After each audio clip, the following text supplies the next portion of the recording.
Olá, queridos alunos, tudo bom com vocês, pessoal aí do oitavo ano? Hoje é sábado, né? Não hoje, hoje pra mim aqui ainda é quarta-feira, mas pra vocês vão assistir essa aula no sábado letivo.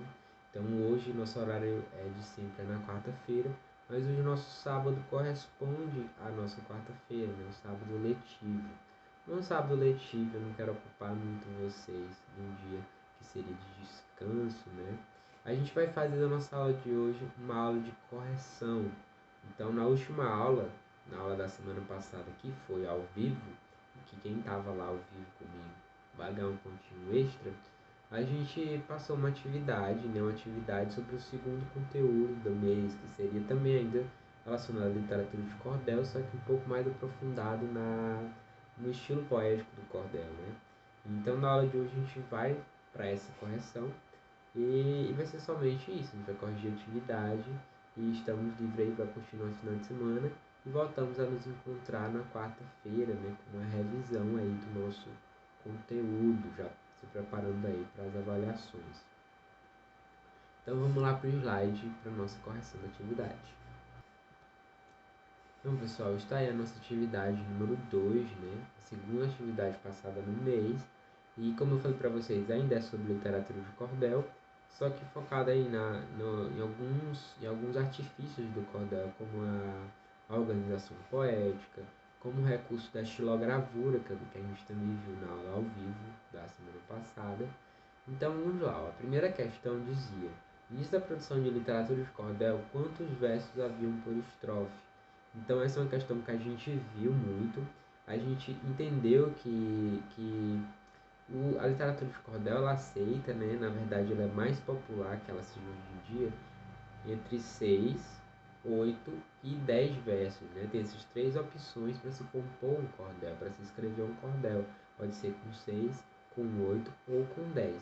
Mas a nossa pergunta aqui está falando sobre o início da produção da literatura de cordel, quando ela ainda não era tão popularizada, tão famosa no Brasil inteiro. Falando daquele momento que ela surge aqui no Nordeste. Então, nesse momento era um pouco diferente a escrita dos cordéis. Então ele está perguntando quantos versos havia por estrofe nessa época. A gente viu também na aula passada, durante a explicação, que nessa época, apenas nessa época, os cordéis eram formados por estrofes de 4 versos. Então hoje em dia a gente já vê 6, 8 e 10. Na época, lá no início, o mais comum era que os cordéis fossem escritos em estrofes de 4 versos, tá ok? Então, anotada aí a nossa resposta à primeira questão, vamos para a segunda. Questão número 2. Atualmente, qual é o estilo poético, número de versos por estrofe, que é o mais utilizado na literatura de cordel? Ainda falando sobre essa organização poética, a gente viu que é muito comum hoje que a gente escreva os cordéis entre 6, 8 e 10 versos, né? Tem essas três opções, o 4 era no passado. Hoje em dia, 6, 8 e 10. Só que dentre essas três opções, tem uma que é a mais popular, e que a gente viu também na aula passada, qual seria essa mais popular, né? Então, a mais popular hoje em dia são as estrofes formadas por 6 versos, né? Elas são até mais fáceis de musicar, né? De trazer musicalidade, elas ficam mais melódicas, fazendo essas estrofes de 6 versos, que são chamadas de sextilha, né? Lembra que eu falei da sextilha, as estrofes de 6 versos, que são as mais populares hoje em dia na produção de literatura de cordel. Isso não quer dizer que você não vai encontrar cordéis de 8 ou de 10 versos. Isso só quer dizer que a mais popular são mais de 6. Terceira e última questão da nossa atividade, da nossa correção.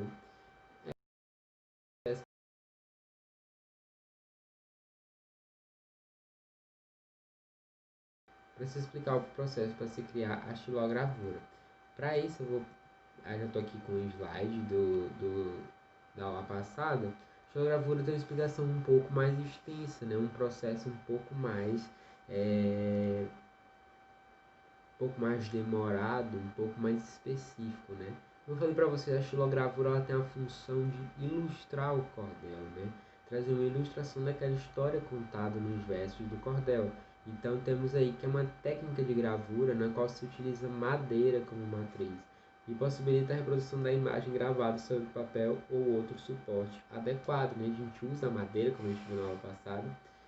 A pessoa que cria, que produz a estilogravura, ela vai lá com um ferro, um objeto cortante que seja, e vai fazendo o formato do desenho que ela quer na madeira, né? Riscando, furando a madeira mesmo. Depois ela vai lá, né? É um processo muito parecido com carimbo, ela entalha a madeira, como já falei, como objeto cortante. Depois ela usa um rolo de borracha bebido em tinta, né? E vai passando só na parte que é elevada da madeira. Na parte que está elevada, ela vai pintando com tinta. Depois ela pega um papel, né? Ou um pano especial para estilogravura e coloca lá em cima. E fica impregnado com a tinta. Quando ele tira lá o papel, tá lá bonitinho a imagem que se quer ser imprimida, que se quer ser impressa aí no cordel. Sempre vai ter um pouco a ver e vai ilustrar a história contada no cordel. Então, pessoal, era isso. A nossa atividade está corrigida. Na aula de hoje a gente só ia fazer isso, como eu falei, para vocês. Decidi aliviar um pouco no sábado para vocês. Na semana que vem a gente vai ter uma aula na quarta-feira. E nessa aula de quarta-feira a gente vai fazer uma revisão sobre todo esse conteúdo de literatura de cordel. Vou lembrar vocês que essa atividade vale 2 pontos. Eu acredito que ela já tenha expirado um prazo lá no sistema, mas se não tiver inspirado, façam. Caso tenha inspirado, me mandem no WhatsApp. Por quê? Porque essas atividades, cada uma delas, são duas, vão valer 2 pontos cada, formando 4. A participação na aula ao vivo, 1 ponto. Então é isso, pessoal. Até a próxima. Façam atividade. Beijo. Tchau.